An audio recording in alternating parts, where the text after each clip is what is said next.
was on Hallows Eve. The night was dark. Scattered lightning revealed glimpses of the barren countryside through the driving rain. There was a mysterious eeriness in the air. The landscape was still and deserted. Yet deep down I knew I was not alone. I felt the presence of other beings all around me, not necessarily human. I felt uneasy, too distracted to be really frightened, and yet too frightened to think clearly. I knew not how I arrived at this place. I knew not how to leave it. Through the howling winds in the distance, I could hear terrible moanings. Loud, painful, groaning sounds. Then I thought, but I could not be sure, that someone whispered my name. Softly. It sounded almost a warning, but what warning? I didn't understand. My mind was confused. I felt lost and alone. I was eager to find shelter. Shelter from the wind, the rain, the painful moans and groans. Or was it just the wind playing tricks on me?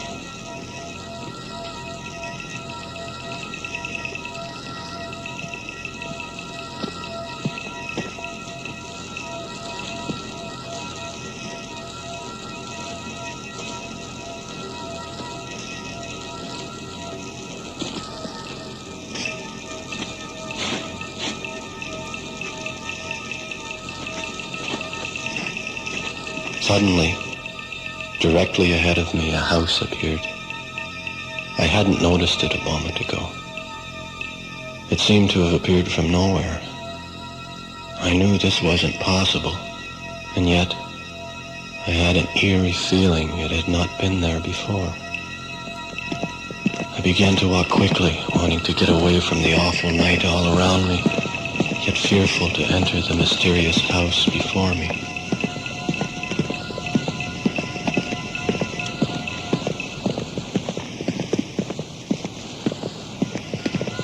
As I edged up the walkway, the bare trees seemed to be waving me away as they shivered in the cold, wet winds.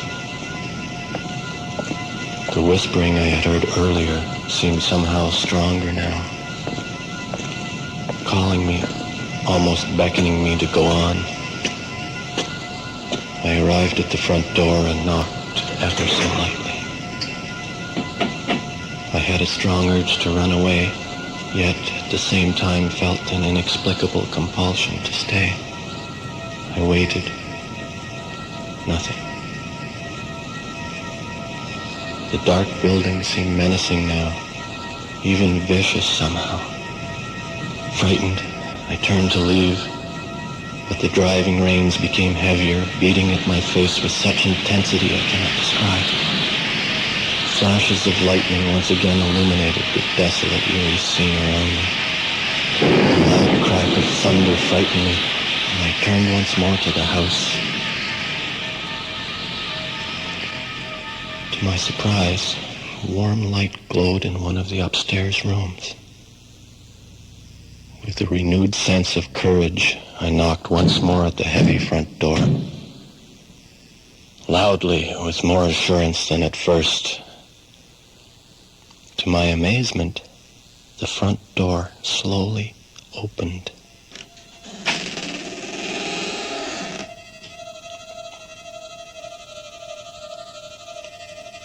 Ever so carefully I peeked in, but could see nothing or no one. I moved to enter, but my feet felt heavy, as if my shoes were made of lead. I managed finally to find my way into the house, not really knowing how. As I searched for a light, the door slammed shut with a bang that scared me to the depths of my being. I lunged for the door, turned the handle and tried to open it, but it would not budge. Was it locked or merely stuck?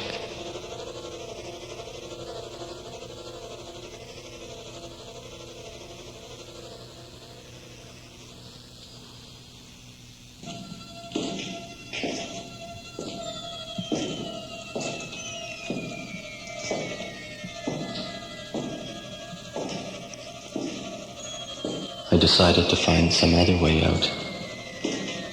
Moving slowly, ever so carefully, feeling my way along the walls, I went on with nothing but flashes of lightning every now and then to light my way. The moans and groans I had heard outside seemed more intense now, as if they originated from within these walls. The whisperings were also clearer, almost a threaded beckoning. Suddenly I felt the wall I was moving along started to give way, and I felt myself dizzily spinning around. Next thing I knew, I was in another room. This one illuminated, as if brightened by a late afternoon sunlight. It was almost pleasant and relaxing and made me feel somewhat calmer. Suddenly, laughter broke my spell. Not a happy, joyful laughter, but an evil, menacing laughter. I froze. My false sense of security left me as quickly as it had come. I was not sure from where the laughter came. It sounded all around me. I wanted to run from it, but I knew not where to run. I stood frozen and weak. The laughter seemed to come closer and closer, closing in on me. I trembled. I shouted for it to stop, but to no avail. It only grew louder and louder. Overpowered by fear, I began to run. I didn't know where to run. I just ran as fast as I could. And as I did, the laughter became weaker and weaker till it subsided, then stopped. I kept running. Too frightened to stop, I ran down what seemed an endless corridor. I knew not how I got there. I just kept running, my footsteps echoing all around. I ran and ran till I could not run anymore, and finally I collapsed on the floor, my breath coming loud and fast in great gasps. But wait, I can hear footsteps. They were definitely not mine. Whose were they? Who else was here with me? I was not sure I wanted that question answered.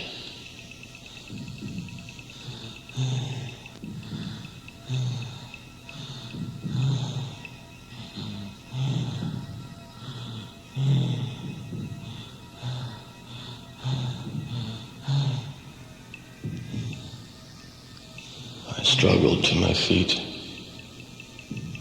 I had to get away from this place somehow. I knew not how. I had to get out. Suddenly the floor gave way from under me, and I found myself helplessly falling. My fall broken only by some old crates and bales of damp, wet hay. A dark, musty dungeon was to be my next destination. As I pondered my plight, my mind confused and cluttered, I heard more strange sounds just above me.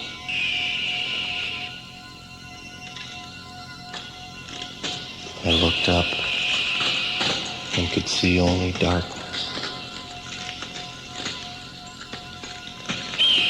The sounds became louder, strange, fluttering sounds. The darkness above me began to move. And at once I realized the dungeon was infested with hundreds of bats. I thought I could see a dim light shining ahead of me. In desperation, I ran towards it, not knowing what else to do.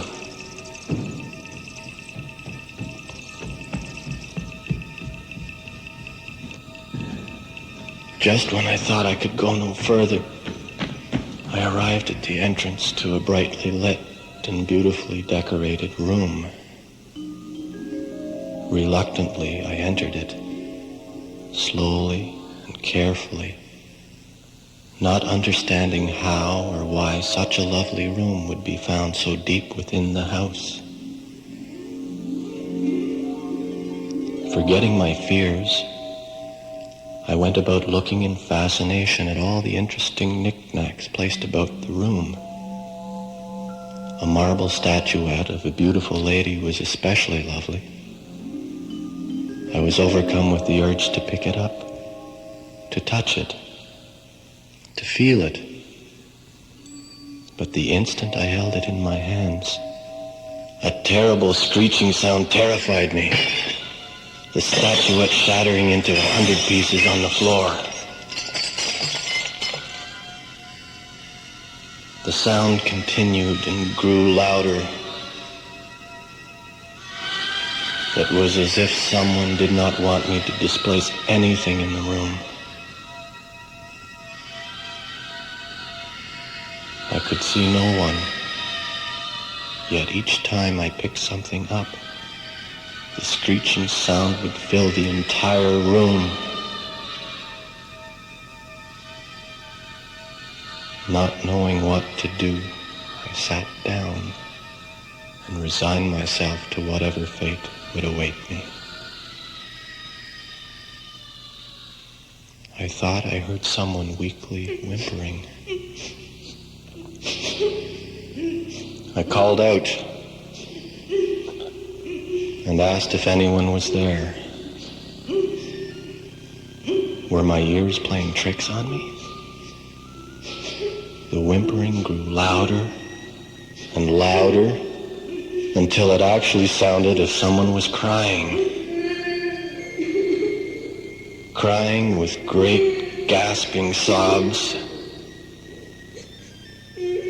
I arose from my seat, and at once the crying ceased. Strange, I thought. It was almost as if the room itself were making the sounds. I felt a strong urge to leave the room and continue my search for a way out of this eerie, haunting house. The screeching and crying began again in unison. I turned toward the door. It was the strangest thing. The door I had entered was not there anymore. Instead, there was one on the opposite side of the room. Puzzled, I rushed toward it and turned the handle. The noises intensified. I managed somehow to open the door and leave that room. Relieved, yet terrified at not knowing what I was to find on the other side of the door.